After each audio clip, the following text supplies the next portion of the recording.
Department की तरफ से ये एक एग्जाम सर्वे टाइप का हो रहा है सर, क्या है मामला था बताइए। जी, अस्सलाम वालेकुम आप सबा को। आज जो है CBSE board of secondary education के तरफ से हमारे स्कूल में जो है एक ऑब्जर्वर टीम आया है। तो इसलिए जो है उस टीम का आने का मकसद ये जो है कि वो लोग हमारे बच्चों का कुछ टेस्ट लेंगे और स्कूल कैसा चल रहा है, किस हिसाब से चल रहा है, पढ़ाई कैसी हो रही है, इन सारी चीज़ों के बारे में बताएंगे।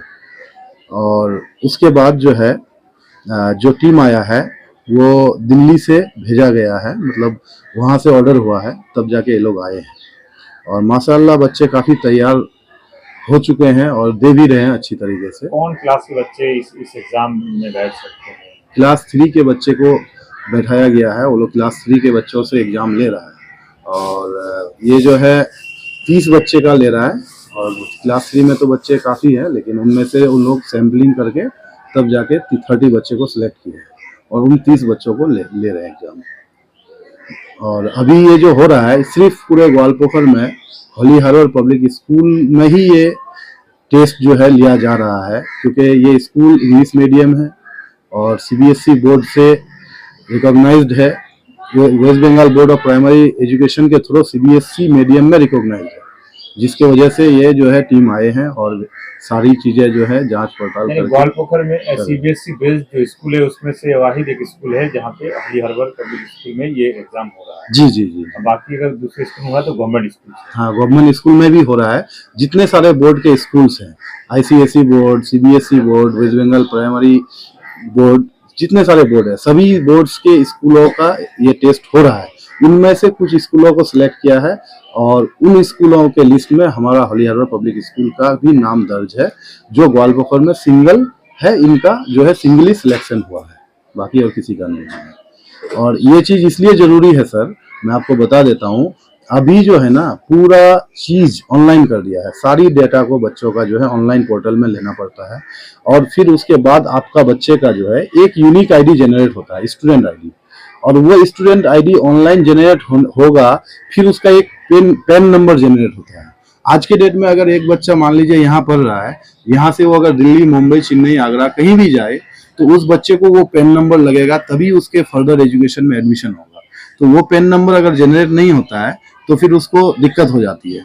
तो वो पेन नंबर जनरेट तभी होगा जब आपका स्कूल रजिस्टर्ड होगा।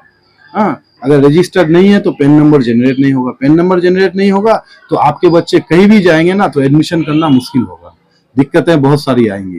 तो इसलिए जो है मैं आप सबों को बताना चाहूँगा, गार्जियन हजरात को खास करके, कि आप अपने बच्चों को उसी स्कूल में एडमिशन कराइए जिससे आप ऑनलाइन टीसी ले सकते हैं, ऑनलाइन पेन नंबर जनरेट कर सकता है। अगर ऑनलाइन पेन नंबर जनरेट नहीं कर पाएगा, उस स्कूल में पढ़ा के अपनी बच्चों की जिंदगी को अंधेरे में मत डालिए। किसी भी में जिसमें अच्छा लगे आपको उसमें पढ़ाइए, लेकिन वो स्कूल जैसे ऑनलाइन सर्टिफिकेट आपको दे पाए। आपको तरह तरह के समझाएंगे, तरह तरह से समझाएंगे, हम वैसा कर देंगे, ऐसा कर देंगे, आपका सर्टिफिकेट का जिम्मेदारी हम लेते हैं, हम करवा देंगे। उस तरह की बात में मत आइए, गलतफहमियों में मत पड़िए, क्योंकि जब आप झेलेंगे तो मुश्किल पड़ जाएगा। मैं ऐसा इसलिए कह रहा हूँ कि मेरे पास एक स्कूल से अभी बच्चे आए हैं, एक बच्चा अभी रिसेंटली आए हैं। मैं स्कूल का नाम नहीं बताऊंगा, नहीं तो बदनामी होगी। वो स्कूल का बच्चा का उम्र हो गया मान लीजिए 13 साल प्लस है। अब वो क्लास 3 में था उस स्कूल में, 3 से वो फिर 5 में कराया जम करके। 2 महीना पढ़ा नहीं बच्चा, फिर देखा कि किसी कारण से वहां से वो समझ में आ गया कि स्कूल ठीक नहीं चल रही है, पढ़ाई ठीक नहीं हो रही है, या कोई और मामला हो सकता है।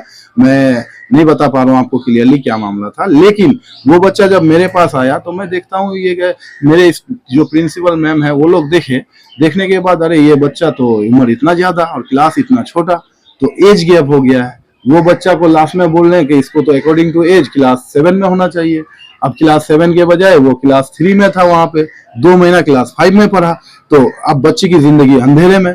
हम लास्ट में उसको बोले ठीक है बेटा तुम क्लास 7 में ही पढ़ो। मैम हमको पूछी तो हम सजेस्ट कर दिए कि देखिए क्लास 7 में बैठाइए, क्या पता वो अकॉर्डिंग टू एज संभाल ले क्लास।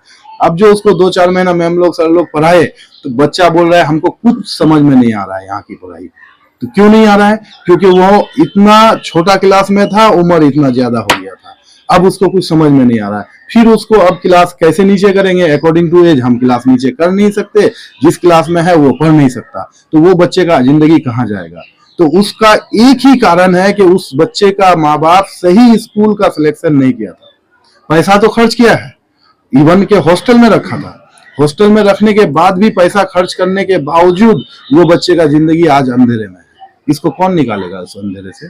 तो आप सबों के बच्चे भी इस अंधेरे में ना रहे, इसलिए मैं मशवरा दूंगा कि भाई मेरे, जहां जहां देखोगे कि स्कूल खोल के बैठ गया है तो उस स्कूल से बचिए, उस स्कूल में अपने बच्चों को दाखिला मत कराइए, नहीं तो आपके बच्चे की जिंदगी भी अंधेरे में पड़ने वाली है। ठीक है, तो इसलिए आप लोगों से गुजारिश है कि आप ऐसे स्कूल का सिलेक्शन कीजिए जो रजिस्टर्ड हो, जो आपके ऑनलाइन टीसी दे सके। उनमें से हमारा एक होली हार्बर पब्लिक स्कूल भी है जो आपको दे सकता है। बाकी आपको अगर कोई स्कूल बेहतर लगे इनसे तो आप वहां भी जा सकते हैं, ऐसा कोई ये नहीं है कि आपको यही देना है। जहां बेहतर लगे, जहां तालीम अच्छी हो वहां ले जाइए, लेकिन वो स्कूल आपके बच्चों की सर्टिफिकेट दे सकता है कि नहीं, उम्र एज के हिसाब से क्लास को सही सिलेक्शन करा सकता है कि नहीं, वो सारी चीज आप देख लीजिए। क्योंकि आज तो आप 3 साल 4 साल में ले जाके एडमिशन करा देंगे, 10 साल बाद क्या रिजल्ट होगा उस वक्त आपके पास करने के लिए कुछ नहीं रहेगा। तो ये सब चीजों से बचिए। आज वो बच्चा रोज सुबह उठ के मेरे पास रोता है कि हम क्या करेंगे, तो हम क्या कर सकते हैं बताइए। 4-5 साल की गैप की पढ़ाई को कोई भी टीचर पूरा कर देगा? इतना आसान है? इतना आसान तो नहीं है। कोई बच्चा अगर खुद से कर ले अलग बात है, लेकिन बहुत नामुमकिन वाली चीज है। तो इसलिए मैं आप सबों को कहूँगा सर, सिर्फ और सिर्फ आप ही के स्कूल में सेंटर से जो टीम आए हैं एग्जाम के लिए, तो क्या कारण है सर आप ही का स्कूल में सेलेक्ट हुआ है? जी, पूरे ग्वालपोखर में सिर्फ प्राइवेट स्कूलों में सिर्फ होली हार्बर पब्लिक स्कूल का ही सिलेक्शन हुआ है, जो कि सीबीएसई बेस्ड है, इसलिए हुआ है। और इंग्लिश मीडियम और भी इंग्लिश मीडियम यहाँ पर सीबीएसई बोर्ड है सर, बहुत सारे। नहीं, देखिए सीबीएसई बोर्ड से जो स्कूल चला रहे हैं उन लोगों का किसी का अभी तक तो नहीं आया है। इस बार शायद इन फ्यूचर आ सकता है, मुझे तो नहीं पता, लेकिन इस साल मेरा आया है। तो इस साल में मेरा ही स्कूल का हम कहेंगे। और बाकी स्कूल जो कह रहे हैं जो हम सीबीएसई चला रहे हैं, तो सीबीएसई चलाने से तो नहीं होगा, रजिस्टर्ड भी होना चाहिए, उसका डॉक्यूमेंटेशन क्लियर होना चाहिए, बहुत सारे मामला है। तो अगर है जिसका तो आएगा, इन फ्यूचर आ ही सकता है। लेकिन मैं ये कहूंगा कि आपके बच्चे मतलब जहां भी पढ़े वो स्कूल रजिस्टर्ड होनी चाहिए, इतना ध्यान में रखिएगा। आपका पूरा नाम सर? जी, मेरा नाम Mohammad Mukaddar Rahi, director of Holy Harbour Public School. और उसके बाद मैं एक और बात कहूँगा सर, अभी इस साल जो है 2024-25 का सेशन में जो है एडमिशन हम लोग के स्कूल में शुरू होने जा रहा है। दिसंबर के इन तक एडमिशन शुरू होगा।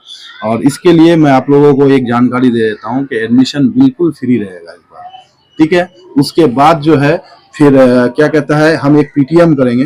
पीटीएम में जो है हमारा, आप लोगों को मैं बता देता हूं कि जरूर देखिएगा, आप लोगों को मैं उस दिन बुलाऊंगा कि हम जो इस साल सिखाए बच्चों को, क्या सिखाए, कितना सिखाए, कहां तक सिखाए, हमारे स्कूल के टीचर ने जो सिखाया आपको उस दिन एक देखने को मिलेगा।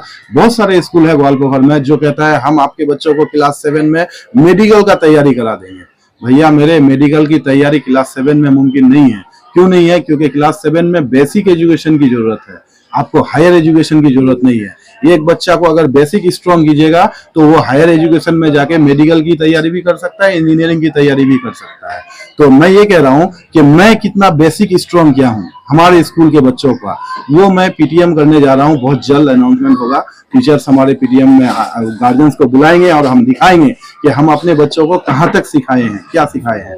तब जाके आप लोग डिसाइड कीजिएगा कि कौन मेडिकल करा रहा है, कौन इंजीनियरिंग करा रहा है, कौन क्या करा रहा है और हम क्या करा रहे हैं। आप फर्क वहां पता कर लीजिएगा।